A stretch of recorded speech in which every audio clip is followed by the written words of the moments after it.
our plan was to leave the paved roads and start on dirt roads, and we would be in these nondescript, thin-skinned vehicles, and we were going to move during the night, and we were going to move with lights out and using night vision. But then the plan was if we ever came across a little hamlet or a house, we'd turn the lights on because um, the what were we talking about again? You have to remind me. The 10th ranked Yeah. Taliban So, guy. but since I'd been successful on that one, and they were supposedly down the chain from this other guy, I thought that we had a chance. You know, you always wonder. People will tell you anything, and when you're passing out money, people can get with other people and create Oh, yeah. creative conspiracies. And the agency over these years in GWAT and the military have paid lots of money to lots of people that have been feeding us all a crock of you know what. Oh, yeah. And you take that chance when it's a war zone and low level people like this. Yeah, the level of vetting and stuff is just a lot lower than it is for like again trying to recruit a code clerk. But anyway, so on this op, we're gonna go, and we were on the border of Nangarhar. There was a real remote pass in a super dangerous area where no U.S. had been. Is it which province is just north of Nangarhar province? I can't remember that now, but it was right at that border, and this place was super remote. And this Taliban guy allegedly was going to cross the border at that place, and we were to meet him. Mm. So now this place is way different. That Torkham Gate was by a major highway. You know, it was right at a major highway. So getting there is way different. And if you get in trouble, you have a lot more options somewhere like that. And now what we're talking about is many miles down intermittent roads, wadis, no paved roads. Right, it was on the border of Pakistan, way up in the mountains, and so it'd be a lot more hairy. When you do an agency op, you don't have all the support, all the overhead coverage and ISR support by drones flying infrared, giving you eyes of the battlefield. You're kind of on your own, wing it. And so to plan this op, I was using the same Afghan military officer that I'd used before, and one of the Taliban guys that we'd brought across from a refugee camp. And then there were about 5 paramilitary branch guys and myself. And we were going to go to this place to try to meet this guy. So how are you going to get in there? Because when you're moving in a place like that, I always have a rule that you only have a short time you can stick, that no matter what Americans think, you can't sneak in anywhere. It's too remote. They're going to know you're there. The locals will. So I always think that every time I go in somewhere bad, I've lit the fuse on dynamite. Mm. The only thing is, I don't know how long that fuse is. So you always got to figure when you go in somewhere, I have this long, and then people are going to be aware that I'm here. And then it's going to take this long for the bad guys to find out, and this long for them to either attack me or put in an IED on my route out or something to be able to attack us. So how can you minimize that? The plan that the paramilitary guys came up with and I were that We would go in, we called them thin-skin vehicles. And for listeners, thin-skin vehicle in, war zones or agency talk are non-armored vehicles. And the rules say you have to be an armored vehicle in a war zone. That's written, really hard rule. There are times when that doesn't make sense operationally to accomplish the mission. So special permission has to be given, and the bosses have to all sign off on it to say that for this mission on this time, these specific people can be in these vehicles. And this time, I think we actually had permission to do that. At least the paramilitary guys did. And so we thought that our plan was to leave the paved roads and start on dirt roads, and we would be in these nondescript, thin-skinned vehicles. And we were going to move during the night. And we were going to move with lights out and using night vision. But then the plan was if we ever came across a little hamlet or a house, we'd turn the lights on because, if you're driving in a road or a wadi at night without lights on, you must be an American with NVGs on. Yeah. So, and the goal was that if we can get to this remote place on the border without being detected, sure, once it gets daylight, it won't be long before we're known, but at least it allows us that time to get in and buys us more time on the ground. But then what are we going to do with those vehicles? How are we going to protect ourselves? What happens if we get hit? And we mentioned before that the CIA had a force of local Afghans that it trained. I don't know if any of your other guests have mentioned the name of that force. I'm reluctant to mention it. They might have. It would have been probably Joe Tedeye in 149 who would have said something, but I don't remember her name if he did. Might have been something named after a kind of horse. Okay. But so then we thought to protect us then, and part would be two Americans, and they had Toyota pickups. And in the back of the pickup, this force there was a machine gun mounted in the back of the pickup, and then like 4 or 6 Afghans in the bed of the truck facing outboard.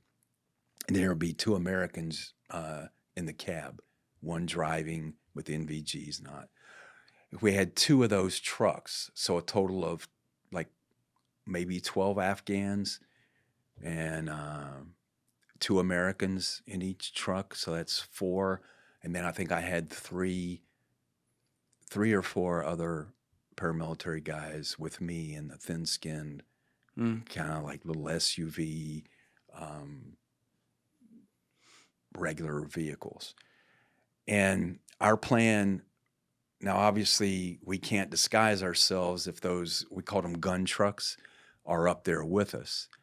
So the plan was after we got so far that we would drop them off and they would like trail us by like 30 minutes.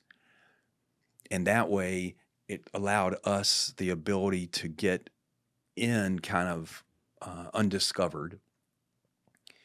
But then if we got hit, we would need to hold off whatever attack was for the 30-ish minutes that it would take them to get in and provide more firepower to help get us out. So the advance part would have been 2 thin-skinned vehicles. And then I had the Afghan officer and his driver were in their own pickup truck, little pickup truck. And so we rolled long trip. I think we probably set out from Jalalabad at midnight. So we're rolling into this village just before dawn. And I say village, it was just a few huts strewn out. You couldn't make cell phone coverage, and our satellite phones, we were not being able to hit satellites consistently from there either. That's reassuring. So yeah, it was not a good place. And we're definitely way in bad guy territory. But if you can conduct a successful infill into a place like that, you're kind of free because nobody's expecting an attack.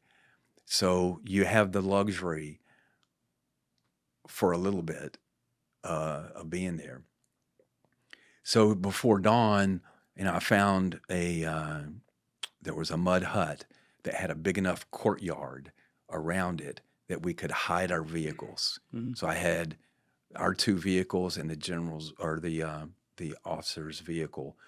So I had 3 vehicles to hide. So we go offer this villager, hey, let us put our vehicles in here, keep your mouth shut, and here's some money. And they were happy to accommodate. Now, I didn't fool myself. You're not going to stay hidden long. It's a village. When people start waking up and getting stuff ready and people are moving about, you're going to be found, but you have some time. So we're trying to make contact. I'm trying to use a cell phone to reach into this guy in Afghanistan. Where are you? That I haven't seen you. And we are on the border, and the border's not really marked. So yeah, we're just somewhere people haven't been, and nothing. So we're waiting. Well, now, again, like I said about the other ambush we walked away from, now I'm starting to get worried. But what's interesting is now I'm worried, but now I'm the one that's now the officer in charge, and I have other guys that are in my shoes that I'm responsible for. And so we start conferring, like, what are we going to do? How are we going to do this? And, there comes a point where you got to say, it was bullshit. It's not going to happen. Let's make sure we don't get attacked and just get everybody out of here and call it and go. And we were thinking about that, but then the Afghan officer said, well, I'm a local. Let me go forward from where we are to see if I can get a better signal or run into maybe there's some problem and I can help. So I'm like, okay, I don't really want to do that, but I think I guess there's time. I said, hey, look, it's getting by now it's getting 9:00 in the morning. We gotta, our time is running out. So I can give you 45 minutes, but then we got to get out of here. And so he leaves and he goes forward. Now, when I say forward, that means I've already said we are at the edge of Afghanistan. So when I say go forward, he's not in Afghanistan anymore. And he leaves. Well, now 45 minutes go by, he's not back. Mm. And this number 10 guy isn't here. And now we've been there a while. Smell a rat. And now I'm like, I'm the guy responsible now. So I conferred with the paramilitary guys. I mean, just outstanding, great Americans, patriots. I mean, the guys you want to be surrounded by. And I said, okay, what are we going to do? And part of me, it's that military ethos. I'm like, I know what headquarters is going to want. They're going to want me to get the Americans out of here now and save American lives. But that Afghan, he's kind of part of our team. But is he part of our team? Mm. And I know headquarters would look at it that, no, he's not. He's not we don't have to explain his death. But part of that military ethos was like, we don't leave a man behind. So I was talking to these guys, and I was trying to find a way that we could figure something else out. And one of them said, you know what? Said the other way is we can call up those gun trucks and we can just say the hell with it and go look for him.